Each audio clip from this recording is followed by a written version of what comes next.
नमस्कार, स्वागत है आपका 12 उत्तराखंड के बुलेटिन में। बहु आपके साथ यशी शुक्ला। रुक करेंगे खबरों का, लेकिन उससे पहले नजर डालेंगे सुर्खियों पर। पंचायती राज दिवस के मौके पर पीएम मोदी ने लॉन्च की स्वामित्व योजना। कहा, गांवों ने दिया 2 गज दूरी का मैसेज। पीएम मोदी ने देश के सरपंचों से की बात। कहा, कोरोना ने काम का तरीका बदला, हमें आत्मनिर्भर बनना होगा। राष्ट्रीय पंचायती राज दिवस की सीएम ने दी बधाई। देश के विकास में पंचायती राज संस्थाओं को बताया महत्वपूर्ण। देश में कोरोना के मामलों में अब तक सबसे बड़ा इजाफा। 24 घंटे में कोरोना के 1684 नए केस, 37 लोगों की मौतें। देहरादून में आज से इलेक्ट्रीशियन, बाइक मिस्त्री और बढ़ई अपने वार्ड में कर सकेंगे काम। डीएम ने जारी किया आदेश। कोरोना संकट पे काशीपुर के किसान परेशान। दाजपुर मंडी समिति की कार्यशैली से निराश है किसान। आप देख रहे हैं के न्यूज, खबरों का सारथी। और बढ़ेंगे खबरों की ओर। कोरोना वायरस संकट के बीच प्रधानमंत्री नरेंद्र मोदी ने शुक्रवार को सभी ग्राम पंचायतों के प्रमुखों को संबोधित किया। पंचायती राज दिवस के मौके पर प्रधानमंत्री ने नए ई ग्राम स्वराज पोर्टल और ऐप की शुरुआत की। इस पोर्टल के जरिए ग्राम पंचायतों की समस्या, उनसे जुड़ी जानकारी एक जगह पर मौजूद रहेगी। यहाँ अपने संबोधन में पीएम मोदी ने कहा कि कोरोना संकट से हमें सबक मिला है कि अब आत्मनिर्भर होना काफी जरूरी है। अपने संबोधन में प्रधानमंत्री ने बोला कि कोरोना संकट के बीच गांव वालों ने दुनिया को एक बड़ा संदेश दिया है। गांव वालों ने सोशल डिस्टेंसिंग नहीं बल्कि 2 गज दूरी का संदेश दिया, जिससे कमाल कर दिया। और इस दौरान प्रधानमंत्री नरेंद्र मोदी ने कहा कि कोरोना महामारी ने सभी के काम करने के तरीके को बदल दिया है और अब हम आमने सामने होकर बातें नहीं कर पा रहे हैं। पंचायती राज दिवस गांव तक स्वराज पहुंचाने का अवसर होता है। कोरोना संकट के बीच इसकी जरूरत बढ़ गई है।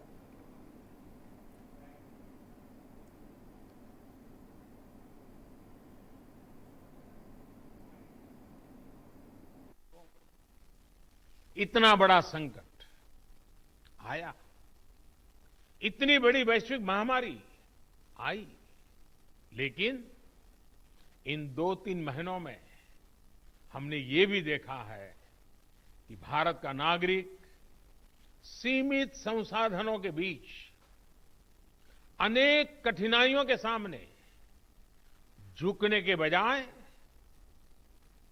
उससे टकरा रहा है, लोहा ले रहा है। ये सही है कि रुकावटें आ रही है, परेशानी हो रही है, लेकिन संकल्प का सामर्थ्य दिखाते हुए नई ऊर्जा के साथ आगे बढ़ते हुए, नए नए तरीके खोजते हुए देश को बचाने का और देश को आगे बढ़ाने का काम निरंतर जारी है।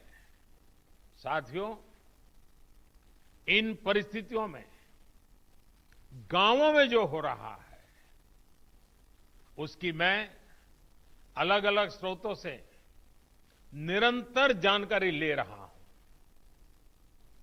आज मैं आप में से भी कुछ साथियों को सुनूंगा, बातें करूंगा।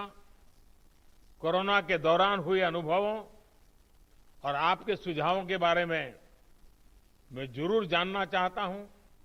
पूरा देश आपको सुनना चाहता है, आपके अनुभवों को जानना चाहता है, खास करके शहर के लोग जिनके लिए ये दिन जरा और कठिन लग रहे हैं। गांव वालों ने रास्ता दिखाया है कि इस कठिनाइयों में भी कैसे उमंग और उत्साह के साथ जिया जाता है।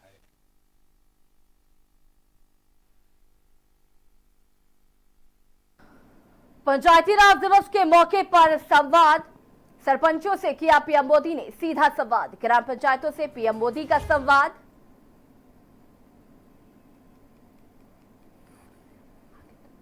पीएम ने की अहम योजनाओं की शुरुआत।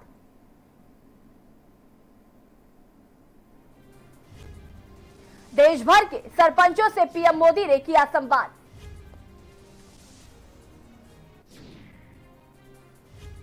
किसी भी गांव पंचायत की जानकारी मिल सकेगी। ई ग्राम स्वराज पोर्टल का उद्घाटन किया गया।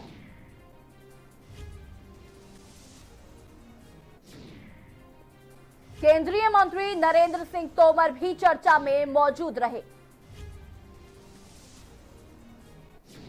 पंचायती राज दिवस पर पीएम ने दी शुभकामनाएं।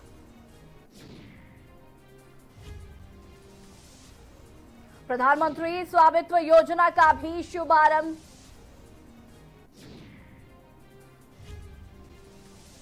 पीएम मोदी ने मोबाइल ऐप को लॉन्च किया।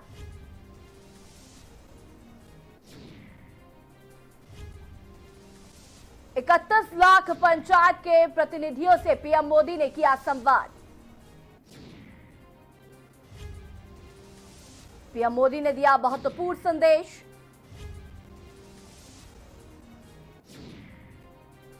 कोरोना से बचने के लिए आत्मनिर्भर बनना पड़ेगा।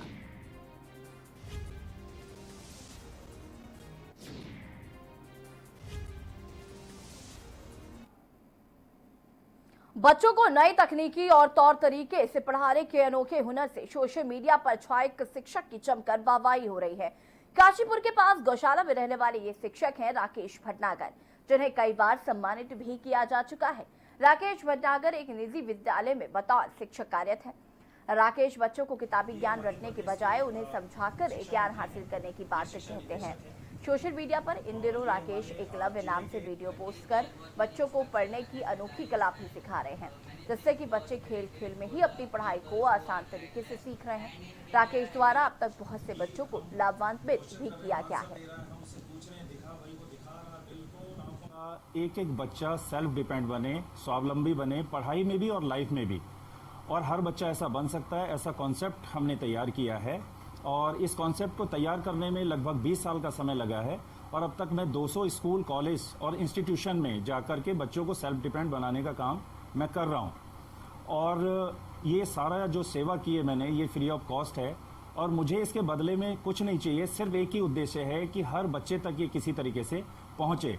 और इस कार्य में लगभग बच्चे को 5 दिन का समय लगता है और ऐसा कोई भी बच्चा कर सकता है। इसमें 2 से 3 बहुत जो मेन बेनिफिट हैं वो ये हैं कि कोई भी बच्चा अपनी क्लास और अपनी क्लास से बड़ी क्लास के चैप्टर को पढ़कर और खुद समझ सकता है। और इसके अंदर जो टीचर का रोल है वो एक कोच की तरह है, जिसमें 90% काम बच्चे ने करना है, डिसीजन बच्चे ने लेना है, टारगेट बच्चे ने बनाना है, प्लानिंग बच्चे ने बनानी है और उसका इंप्लीमेंट भी बच्चे ने करना है। बच्चा इसमें आगे आगे होता है और टीचर उसमें कोच की तरह पीछे पीछे होता है। जैसे किसी को मोटरसाइकिल सीखनी है और सिखानी है तो उसमें सीखने वाला आगे होता है और सिखाने वाला पीछे होता है।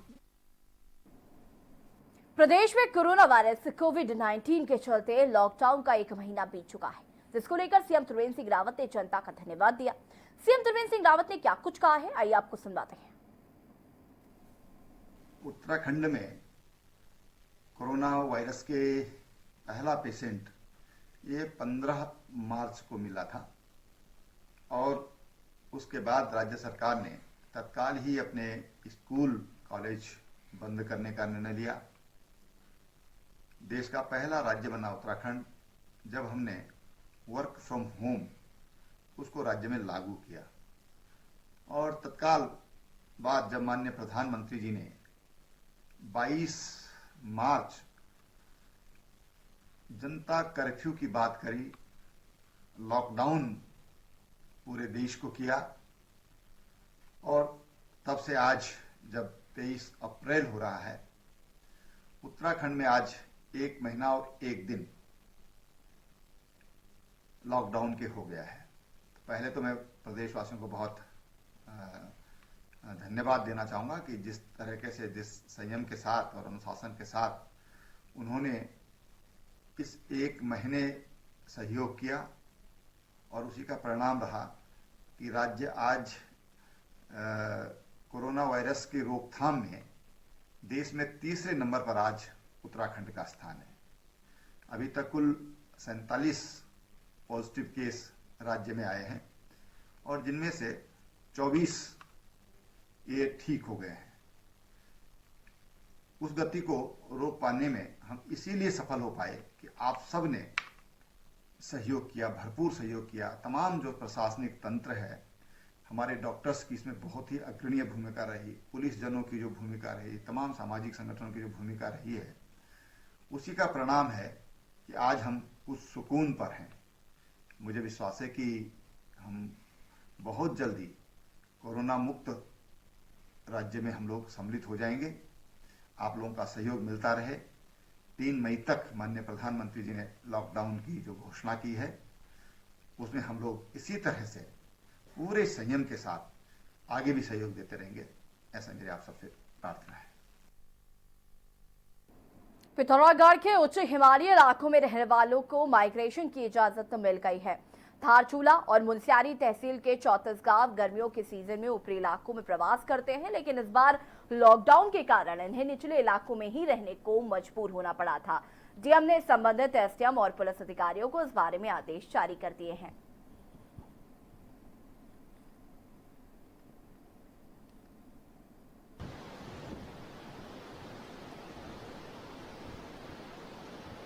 उच्च हिमालय क्षेत्र में निवास करने वाले ग्रामीणों द्वारा अनुरोध किया गया था कृषि कार्य करने के लिए, पशुपालन कार्य करने के लिए उनको अपने गांव में जाने का अनुमति मांग रहे थे। हमने उनसे अनुरोध किया है कि आप कृषि कार्य करने के लिए अनुमति आपको प्रदान की जाती है, बशर्ते आप अपने चेहरे को जो है फेस मास्क से ढकेंगे, साथ में अपने क्षेत्र में जाते समय जो है सोशल डिस्टेंसिंग का अनुपालन करेंगे और किसी भी तरीके से स्वास्थ्य अगर खराब होता है तो उसके लिए आप जो है उसमें त्वरित उपजिलाधिकारी सत्ताधिकारी सूचित करेंगे और इलाज करवाने की अपना कार्रवाई करेंगे।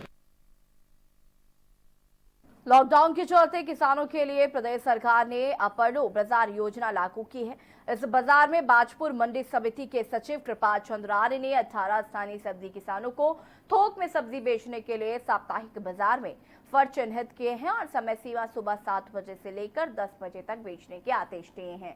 चिन्हित किसानों के फलों को सैनिटाइजर कर छिड़काव कराया गया और मास्क वितरित किए गए। आपको बता दें कि बाजपुर मंडी समिति के सचिव कृपाल चंद्र आर्य ने आपड़ो बाजार के तहत सभी दुकानदारों के फलों पर छिड़काव कराया और सभी को मास्क वितरित किए और सभी दुकानदारों को सोशल डिस्टेंसिंग का पालन करते हुए सब्जी बेचने के आदेश दिए हैं। लेकिन किसानों ने आरोप लगाया है कि बाजपुर मंडी समिति के अधिकारियों ने नगर के 18 किसानों आपड़ो बाजार के तहत सब्जी किसानों को थोक विक्रेता बना दिया गया है, लेकिन नगर पंचायत द्वारा सब्जी विक्रेताओं को पास जारी कर दिए गए हैं। वो विक्रेता उत्तर प्रदेश के रामपुर जिले के स्वार और काशीपुर सब्जी मंडी में सब्जी ला रहे हैं और सुल्तानपुर पट्टी नगर में बेच रहे हैं, जिससे कि स्थानीय किसानों की सब्जियां बिक नहीं पा रही हैं और किसान उन सब्जियों को फेंक रहा है, जिससे कि किसानों पर रोजी रोटी का संकट गहरा गया है।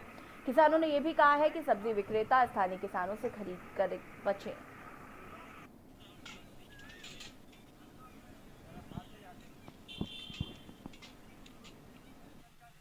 ये अपनो बाजार है किसानों का। इसमें जो स्थानीय किसान हैं उनके लिए जो 18 फल हमने कल करवाए थे, उनको चिन्हित करके उनमें से कुछ लोग आए हैं, बाकी लोग धीरे धीरे आएंगे। हम तो ये कहेंगे कि ज़्यादा से ज़्यादा माल अपने यहाँ बेचो और अच्छा। यहाँ पर बुध बाजार है जो सप्ताही में लगता है। यहाँ पर बाजपुर से मंडी समिति के लोग आए, बोले किसान लोग लाकर अपना माल बेचें और जो यहाँ पास बने हुए लोग हैं माल खरीद कर मार्केट में अपने ठेला लगा बेचें। लेकिन सरकार से भी, मीडिया कर्मियों से भी कि हम किसान लोग हैं, हम यहाँ पर हर सप्ताह बुध बाजार लगता है। यहाँ पे कुछ मंडी समिति के बड़े अधिकारी लोग आए हुए हैं, वो कह रहे हैं कि यहाँ पर आप अपना माल लाएं बेचें। लेकिन मैं ये कहना चाहता हूँ कि यहाँ पर जो नगर पंचायत से व्यापारियों के लिए पास इशू हुए हैं, वह व्यापारी यहाँ पर किसानों माल नहीं खरीद रहे हैं।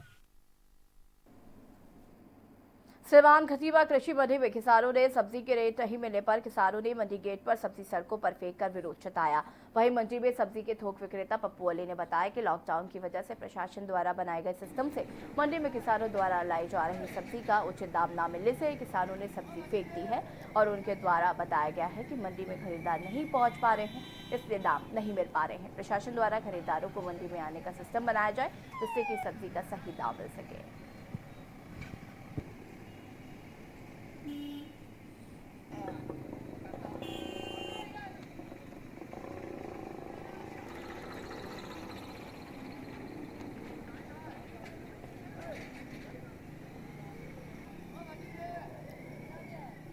जो किसान ला रहा है ना सब्जी, किसान सब्जी ला रहा है, वो किसान कहीं नहीं सब्जी बिक नहीं पा रही है उनकी। अगर वो 700 रुपये की बेचारा गाड़ी करके लाया, किराया 350 रुपये पर्चा बना, तो किसान बेचारा रो रहा है, बहुत परेशान है। और किसान जब बिक नहीं रहे तो उसने गेट पे फेंक दी सब्जी, कह रहे जब बिक नहीं रही तो फेंक दो सब्जी। अब सिस्टम बन नहीं पा रहा कहीं ना कहीं, तो हम ये चाह रहे हैं कि मंडी वाले और प्रशासन हमारा थोड़ा सा सहयोग करके ऐसा चलता रहा, जो किसान भी बेचारा सही रहा और आड़ती भी हमारे जो है वो सही रहे। और वक्त हो गया छोटे से ब्रेक का, जल्द हाजिर होंगे।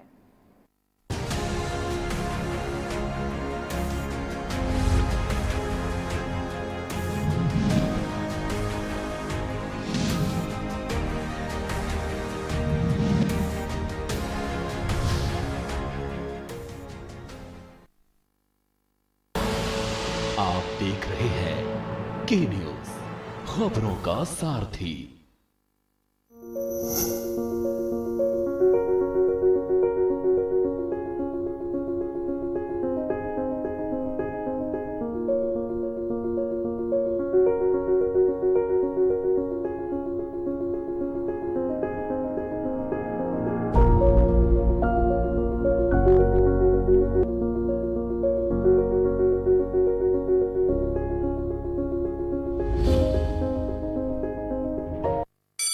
Mount Litra Z School, Unnao, #1 in academics, #1 in sports, best teachers, best result, smart classroom, best transport facility, world class infrastructure के साथ Mount Litra Z School, Unnao। खुदी को आजमाया है तो ये अंदाज आया है, खुदी को आजमाया है तो ये अंदाज आया है। तुम में भी मैं हूँ, शुद्ध प्लस पान मसाला। आप देख रहे हैं के न्यूज, खबरों का सारथी।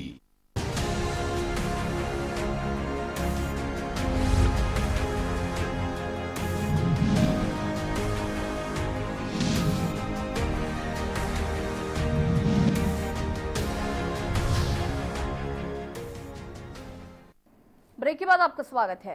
सितारगंज के नानकमत्ता थाने में पुलिस ने खटीमा ब्लॉक प्रमुख और एक अन्य राइस मिलर पर लॉकडाउन के उल्लंघन का मुकदमा दर्ज किया है।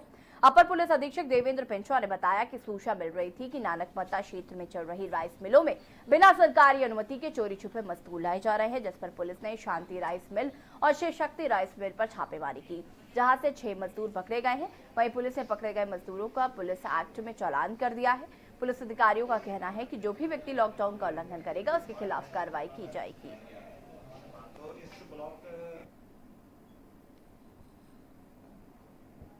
देखिए, ये बेसिकली फैक्ट्री में लेबर लाने को लेकर मामला था। उनका राइस मिल थी और उन्होंने अनऑथराइज रूप से यूपी से लेबर बिना परमिशन के वो ला रहे थे, और वो भी अनऑथराइज रास्ते से बिना चेकिंग के वो ला रहे थे। इस कारण उनके ऊपर जो लॉकडाउन के जो नियम है उनके उल्लंघन के आधार पर FIR दर्ज की गई है।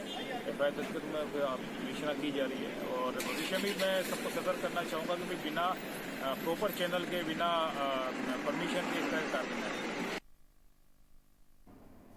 लॉकडाउन के संकट काल में जहां एक ओर सरकार लोगों की समस्याओं का निस्तारण कर रही है, तो वहीं सीएम हेल्पलाइन 1905 में ही लोगों की समस्याओं के निस्तारण में काफी सार्थक होकर सामने आई है। देखिए इस खास रिपोर्ट को।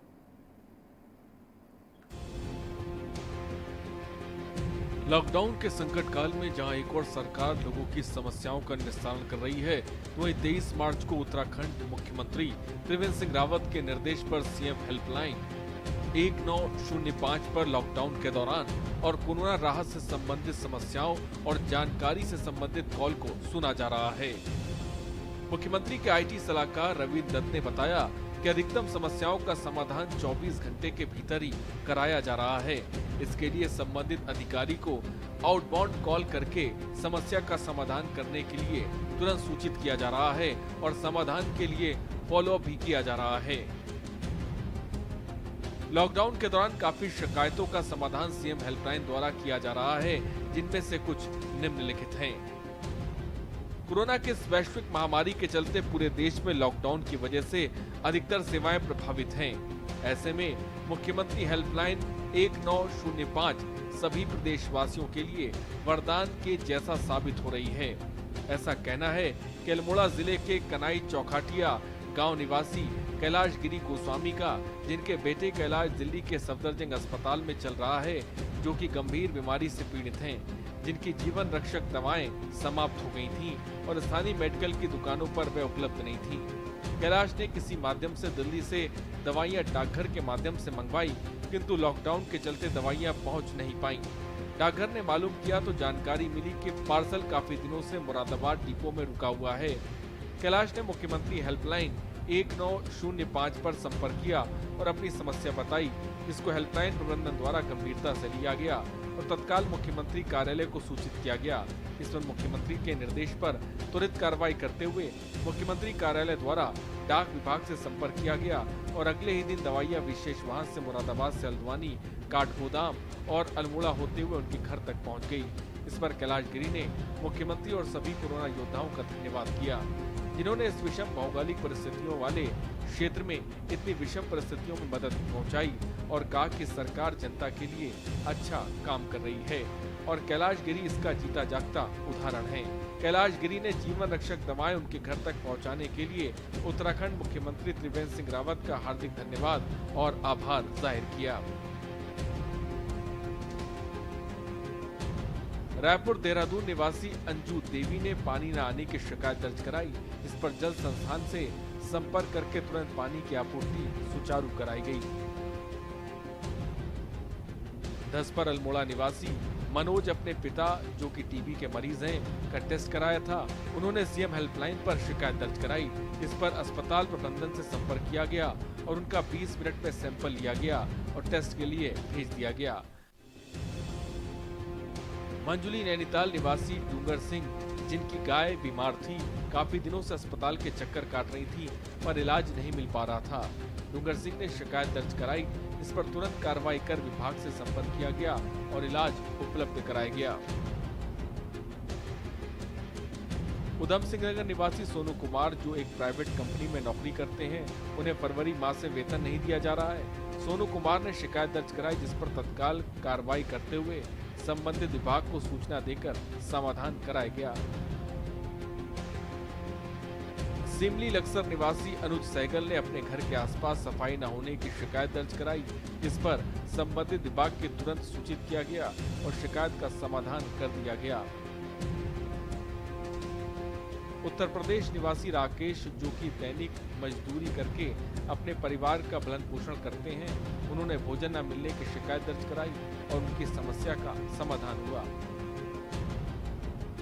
सरसिया खटीमा निवासी सतपाल, जिनके गांव में ट्रांसफार्मर पिछले 2 महीनों से खराब पड़ा है, बिजली नहीं पहुंच पा रही है, शिकायत दर्ज कराई और उनकी भी समस्या जल्द ही सुलझा दी गई। लक्सर हरिद्वार निवासी अंकित, जो बहुत ही गरीब परिवार से हैं, अंकित को राशन डीलर द्वारा कार्ड ऑनलाइन न होने के कारण राशन नहीं मिल पा रहा था। इस पर विभाग ने सूचित कर इनको राशन उपलब्ध कराया गया।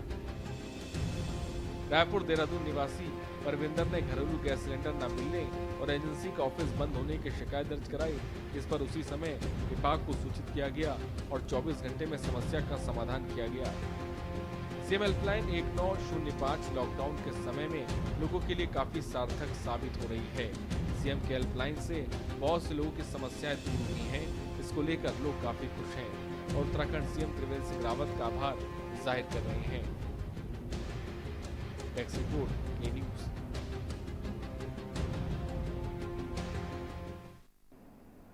तो देखा आपने कि 1905 समस्याओं के निस्तारण में काफी सार्थक हो रहा है। लोगों की समस्याएं सुनी भी जा रही हैं और उनका निवारण भी किया जा रहा है। और इसी के साथ दीजिए मुझे इजाजत। देखते रहिए के न्यूज़ इंडिया। नमस्कार।